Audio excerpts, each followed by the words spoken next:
The United States was not involved with Israel's response on July 30. আগামী মাসে আমেরিকার new ইয়র্কে অনুষ্ঠিত হতে যাওয়া জাতিসংঘ সাধারণ পরিষদের অধিবেশনে যোগ দিতে পারছেন না ফিলিস্তিনের প্রেসিডেন্ট মাহমুদ আব্বাস। মার্কিন পররাষ্ট্র দপ্তর জানায় আব্বাস সহ প্রায় ৮০ জন ফিলিস্তিনি কর্মকর্তার ভিসা বাতিল করা হয়েছে। আজ শনিবার ব্রিটিশ সংবাদ মাধ্যম বিবিসির প্রতিবেদনে এ তথ্য জানানো হয়। মার্কিন পররাষ্ট্রমন্ত্রী মার্কো রুবিও অভিযোগ করেছেন ফিলিস্তিনি নেতারা শান্তি প্রচেষ্টা ব্যাহত করছেন এবং একটি কাল্পনিক ফিলিস্তিনি রাষ্ট্রের একতরফা স্বীকৃতি আদায়ের চেষ্টা করছেন। জাতিসংঘ সদর দপ্তর সংক্রান্ত চুক্তি অনুযায়ী যে কোনো দেশের প্রতিনিধিদের নিউ ইয়র্কে জাতিসংঘ অধিবেশনে অংশগ্রহণে যুক্তরাষ্ট্রকে সহযোগিতা করতে হয়। তাই ওয়াশিংটনের এই সিদ্ধান্ত আন্তর্জাতিক আইন ও জাতিসংঘ চুক্তির পরিপন্থী বলে মনে করছে ফিলিস্তিন কর্তৃপক্ষ।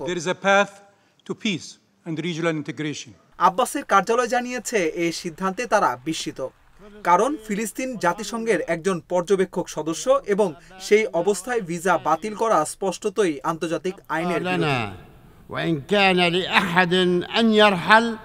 ইসরায়েলের পররাষ্ট্রমন্ত্রী গিদেয়ন সার এই সিদ্ধান্তকে স্বাগত জানিয়েছেন। ইসরায়েলের প্রধানমন্ত্রী বেনিয়ামিন নেতানিয়াহু বরাবরই দুই রাষ্ট্র সমাধানের বিরোধিতা করে আসছেন। তার মতে ফিলিস্তিনকে রাষ্ট্র হিসেবে স্বীকৃতি দেওয়া মানে হবে হামাসের সন্ত্রাসবাদকে পুরস্কৃত করা।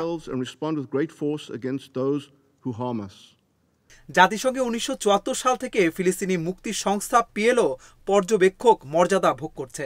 তারা আলোচনায় অংশ নিতে পারে, তবে ভোট দিতে পারে না।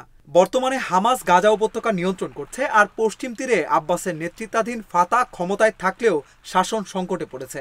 গত বছরের ৭ অক্টোবর হামাসের ইসরায়েলে হামলার পর ইসরায়েলি অভিযানে এখন পর্যন্ত গাজায় ৬৩,০০০-এর বেশি মানুষ নিহত হয়েছে বলে জানিয়েছে হামাস নিয়ন্ত্রিত স্বাস্থ্য মন্ত্রণালয়।